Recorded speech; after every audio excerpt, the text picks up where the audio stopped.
বাঙালি মাত্রেই ভ্রমণ পিপাসু, এ কথা আর কার না জানা।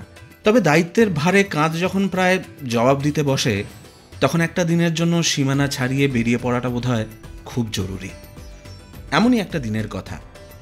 নিবেদিতা সেতু, রাজচন্দ্রপুর টোল প্লাজা, ডানকুনি হয়ে আরামবাগ পেরোতে না পেরোতেই কংক্রিটের জঙ্গল কোথায় যেন হারিয়ে যায়।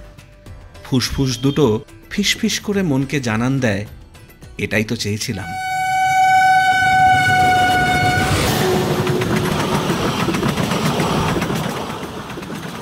পৌঁছে গেলাম বাঁকুড়ার পাঁচমুড়ায় অবস্থিত ত্রিধারা মিলন মন্দিরে। মন্দিরটি মূলত রাধাকৃষ্ণের, তবে বিশালাকায় মহাদেবও এখানে স্বমহিমায় জায়গা করে নিয়েছেন।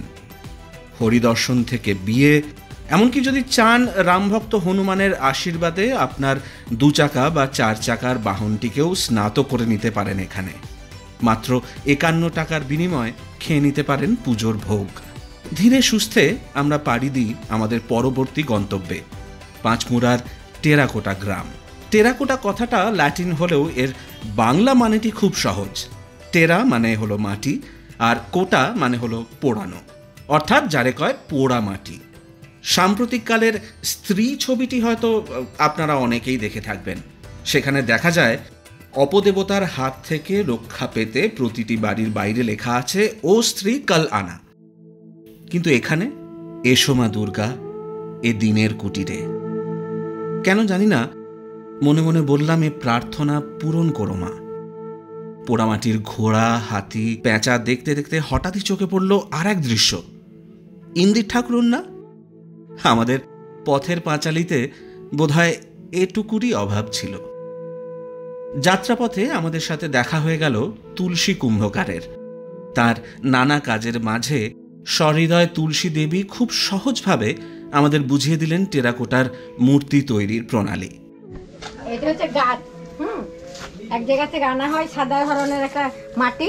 তো মাটি একটা পাত্রের মধ্যে যে ভিজানো আছে, এটা আবার এইখান থেকে কিছুদিন ভিজিয়ে ওই একটা বড় পাত্রের মধ্যে গুলে তাকে হাঁড়িতে কুড়ানো হয়। আর হাঁড়িতে কুড়ানোর পরে 10-12 দিন পর না, তাকে আবার একটা অন্য হাঁড়ি থেকে অন্য হাঁড়ি ঢালা হয়। আর ঢালার পর সেই নিচে একটা তর পড়ে যায়, সেটা একটা পাত্রে রাখা হয়। সেটা ফার্স্টে দিতে হয় হাতি ঘোড়াতে, যেখানে যে কোনো জিনিসই তো দিয়ে সে দ্বিতীয়বারটা আবার যে বেরোবে সেটা আবার ভালো হয়, মানে সেটা আবার তারপরে দেওয়া হয়। 2বার ধরে গাছ দেওয়া হলো। আর এই বনকটা যে ভিজানো আছে না, এটা বনক বলে।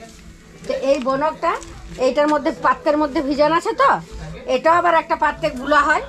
গুলে আপনার আজকে গুললাম, কালকে হচ্ছে হাঁড়ি অন্য হাঁড়িতে পুরানো হলো। সেই হাঁড়ি 10 দিন পরে আবার ওটা অন্য হাঁড়িতে ঢালা হলো। 3বার থেকে সেই বনক, যাকে বলে যেটা বলে বনক, সেই বনককে 3বারের পর থেকে শুকনো করে একটা কাপড়ে ছেড়াই করে গুলে গুলে দিলেই সুন্দর লাল লাল হয়ে যাবে। বাঁকুড়া থেকে ফেরার পথে সচক্ষে দেখে নিলাম বিষ্ণুপুরের রাসমঞ্চ। কত ইতিহাস, কত কাহিনী যে এর স্তম্ভে স্তম্ভে লুকিয়ে আছে, তা হয়তো এখানে না আসলে অনুভব করাই যেত না।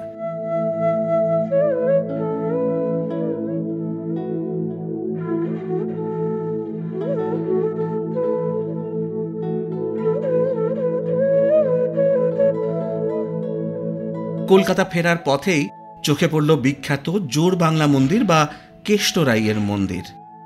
বাংলার টেরাকোটা শিল্পীদের হাতের কাজের জীবন্ত নিদর্শন বহন করে আজও সে দাঁড়িয়ে আছে আগামীর কাছে ইতিহাসের বার্তা নিয়ে। এলিগেন্ট ট্যুরসের সাথে এলাম কারণ ওনাদের ট্যুরটা খুব ছোট ছোট জায়গা সুন্দরভাবে ওনারা দেখান, এবং সেই জায়গাগুলো প্রত্যেকটাই সুন্দর এবং মনোরম, মানে আমাদের মন কেড়ে নেয়।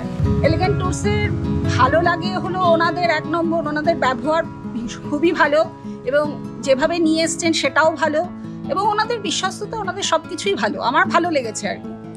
এলিগেন্ট ট্যুরসকে আমি রেকমেন্ড করব অবশ্যই, কারণ ওনাদের সব কিছু আমার মোটামুটি ভালোই লেগেছে, মোটামুটি বলবো না, ভালোই লেগেছে। আমার বন্ধু বান্ধব এবং আমার কলিগসদের রেকমেন্ড করব ওনাদের সাথে আসার জন্য।